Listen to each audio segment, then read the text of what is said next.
Boa noite. Hoje iremos falar sobre os tipos de sociedade empresarial, em especial a sociedade não personificada, sociedade em conta de participação, consórcio empresarial e o joint venture. Esse trabalho foi elaborado por Ana Paula, Gabriela, Lídia, Maria Júlia, Milene e Nathalie.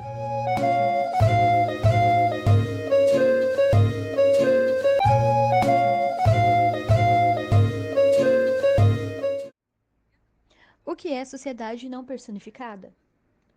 A sociedade não personificada é aquela que, embora constituída mediante instrumento escrito, não formalizou o arquivamento ou registro de seus atos constitutivos.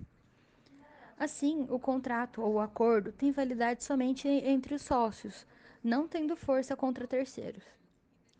Portanto, a sociedade não personificada pode ser constituída de forma oral ou documental. E o Código Civil prevê dois tipos de sociedades não personificadas, que é a sociedade em comum e a sociedade em conta de participação. Ou seja, elas não possuem personalidade jurídica e não possuem registro em um cartório competente. Sociedade em conta de participação. A sociedade em conta de participação, na verdade, não é uma sociedade empresarial, pois é uma modalidade não personificada, não se configurando em nenhum dos tipos societários citados anteriormente. Essencialmente, a conta de participação, na verdade, não passa de um contrato de investimento comum, no qual duas ou mais pessoas se vinculam para a exploração de uma atividade econômica, em que um deles é o sócio ostensivo, que é o empreendedor, dirige o negócio e é responsável de forma ilimitada perante os atos negociados e relação daí decorrente.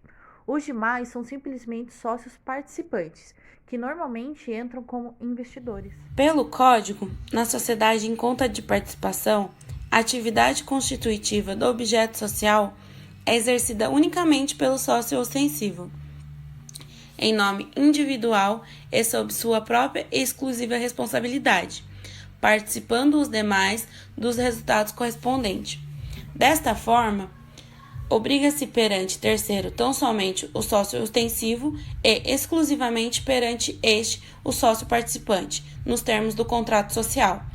Portanto, os sócios participantes só devem explicações ou responsabilidade perante o sócio ostensivo. Por tratar-se também de uma sociedade não personificada, sua constituição independe de qualquer formalidade e pode provar-se por todos os meios de direito. Portanto, é de se entender que uma SCP pode ser constituída oralmente, embora na prática seja feita mediante instrumento escrito, porém não registrável.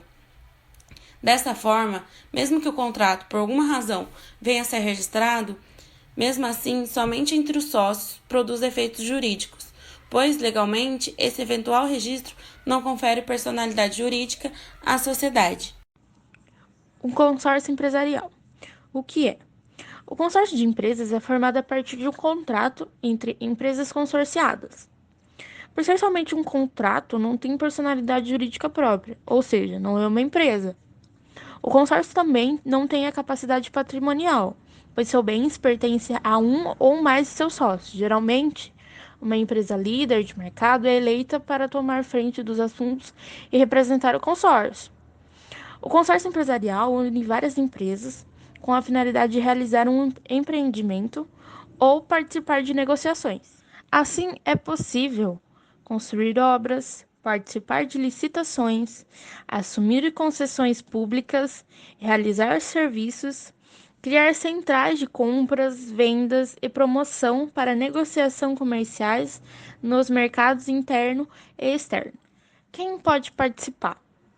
A constituição de um consórcio está prevista na Lei das Sociedades por Ações, Lei número 6.404/76, que determina as companhias e quaisquer outras sociedades, sobre o mesmo controle ou não, podem constituir consórcio para executar determinado empreendimento, apesar de previsto na Lei das Sociedades por Ações, qualquer empresa, incluindo as limitadas, as LTDAs, podem associar-se e formar consórcios. Joint Venture e empreendimento conjunto. O que é Joint Venture? Joint Venture é uma expressão de origem inglesa, que significa a união de duas ou mais empresas já existentes com o objetivo de iniciar ou realizar uma atividade econômica comum por um determinado período de tempo e visando, dentre outras motivações, o lucro. As empresas que se juntam são independentes juridicamente e no processo de criação da joint venture podem definir se criam uma nova empresa ou se fazem uma associação, um consórcio de empresas. Essa aliança compromete as empresas envolvidas a partilharem a gestão, os lucros, os riscos e os prejuízos. Para constituir uma joint venture, é necessário cumprir várias etapas e estabelecer objetivos, estrutura e a sua forma. Existem dois tipos de joint ventures. A joint venture contratual, na qual não existe a formação de uma nova empresa, ou seja, não tem personalidade jurídica, e a joint venture societária, que implica a criação de uma nova empresa que tem personalidade jurídica própria. Vantagens e desvantagens do joint venture. Uma das principais vantagens de joint venture é que as empresas envolvidas partilham os riscos e os custos dos projetos e que é essencial tendo em conta que muitos desses projetos requerem um grande investimento na fase inicial.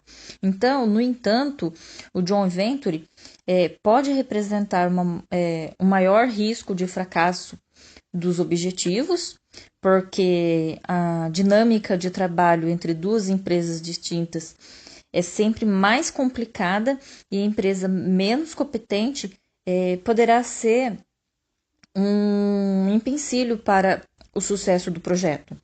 No âmbito do joint venture, iniciar e gerir os projetos requer bastante e mais tempo, e o processo de tomada de decisões fica menos flexível, já que é preciso gerir as ideias e vontades, das duas ou mais empresas. Muito obrigada pela atenção. Qualquer dúvida, estamos à disposição.